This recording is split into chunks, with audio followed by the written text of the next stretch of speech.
최근 북한이 비무장지대 일대에서 무장력을 대폭 강화시키고 있습니다. 국방부는 정전협정 위반으로 보고 있는데요. 직접 들어보시죠.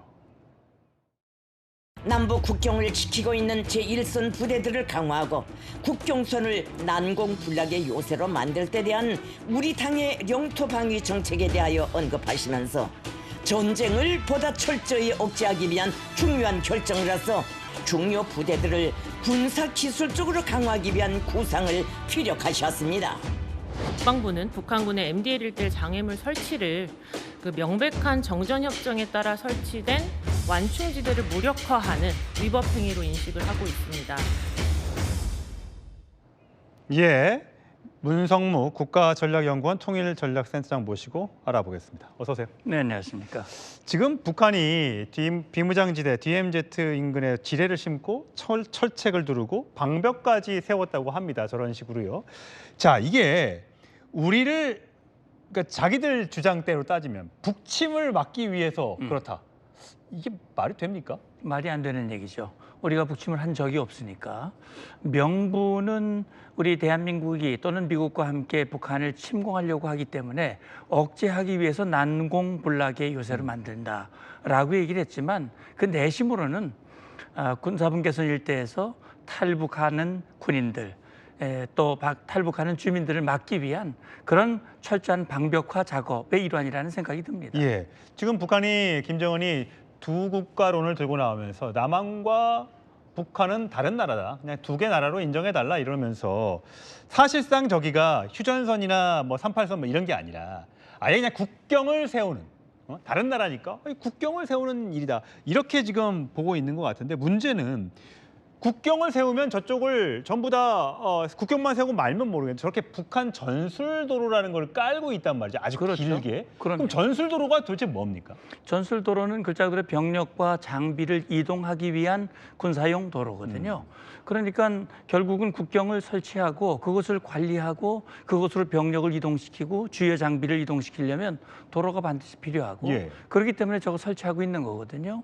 결국은 지금 군사분계선 원래 정전협정이라고 하는 것은 군사분계선을 기준으로 남북으로 2km씩 완충지대를 설치를 해서 충돌을 막기 위한 것인데 군사분계선까지 다 와버렸어요.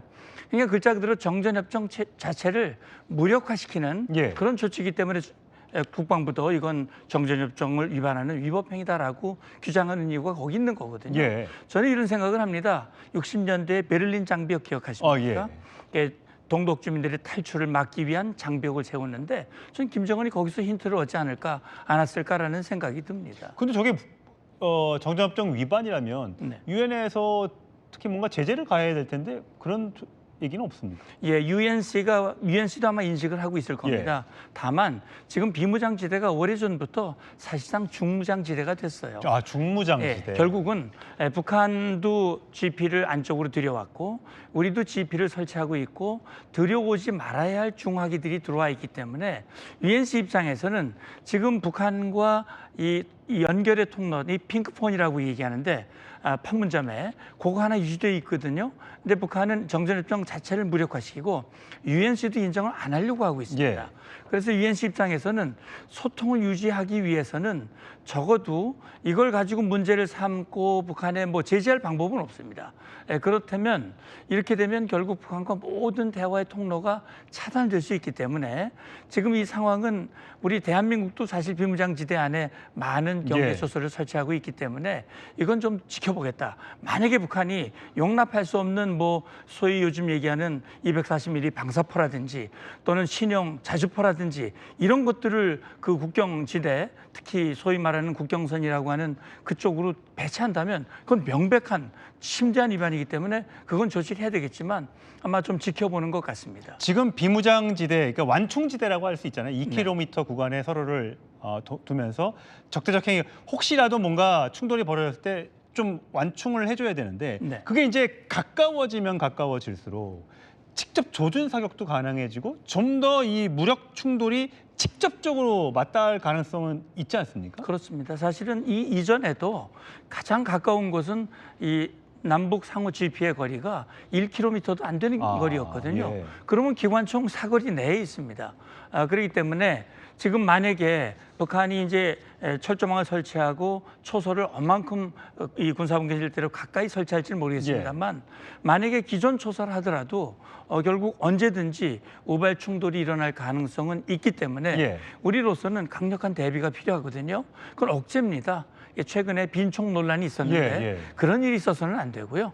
북한이 우리에게 감히 도발하면 안 되는, 했다가는 뭐 완전히 망신당할 수밖에 없는 그런 상황이 벌어질 수 있다라고 하는 인식을 심어주는 거야말로 충돌을 막을 수 있는 중요한 억제의 힘이라고 생각을 합니다. 예. 지금까지 문성무 국가전략연구원 통일전략센터장과 함께 북한 관련 이야기 나눠봤습니다. 고맙습니다. 감사합니다. 예, 저는 1분 뒤에 돌아옵니다. 자, 하피풀 함께하고 있는데 뉴스 속보가 들어왔습니다. 속보 전해드리겠습니다. 북한이 조금 전 탄도미사일을 발사했습니다. 요즘 북한이 계속해서 탄도미사일 발사 도발을 이어가고 있습니다.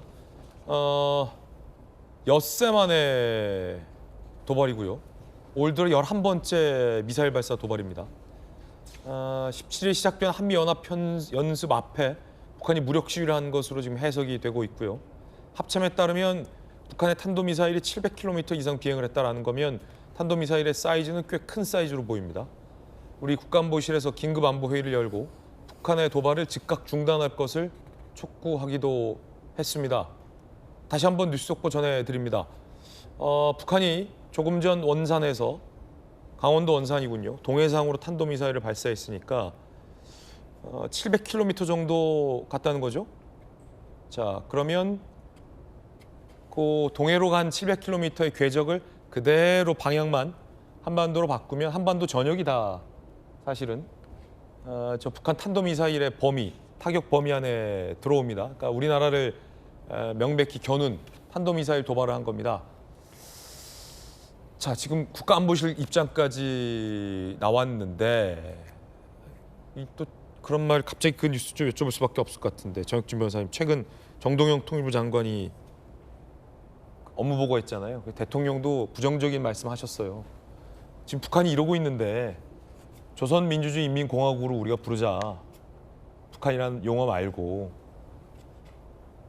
이게 또 그 뉴스가 또 묘하게 지금 겹치네요. 탄도미사일 발사 확보랑 어떻게 보십니까?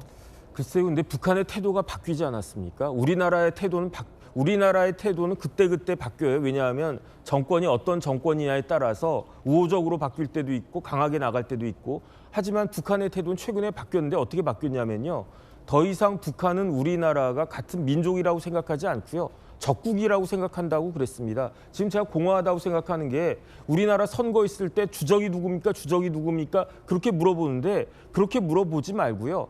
우리나라를 주적으로 삼는 나라가 어디입니까? 이렇게 좀 물어봤으면 좋겠어요. 우리가 어느 나라를 주적으로 삼느냐가 중요한 게 아니라 어느 나라가 우리나라를 없애버려야 될 주적으로 삼느냐, 명확하거든요. 이거는 북한에서 항상 이야기하고 있는 겁니다. 그러니까 저렇게 미사일 빵빵 쏘는 거 아니겠습니까? 그런데 하지 말라고 백날 촉구해봤자 과연 북한이 한 번이라도 이야기를 들었겠습니까? 이런 냉혹한 현실을, 국제 정치적인 현실을 좀 정확하게 파악해야 거기에 대한 대비가 이루어질 수 있는 것이 아닌가, 그런 생각 듭니다. 제가 한 10년 전만 하더라도 북한이 이 도발을 할 때 이른바 이 탄도 미사일이 아니라 이제 방사포 도발을 많이 섞어서 했는데, 이제는 다 사거리가 긴 탄도 미사일로 북한이 도발을 하는 것 같습니다. 우리가 경각심을 가져야 할 것 같습니다. 속보 전해드렸고요.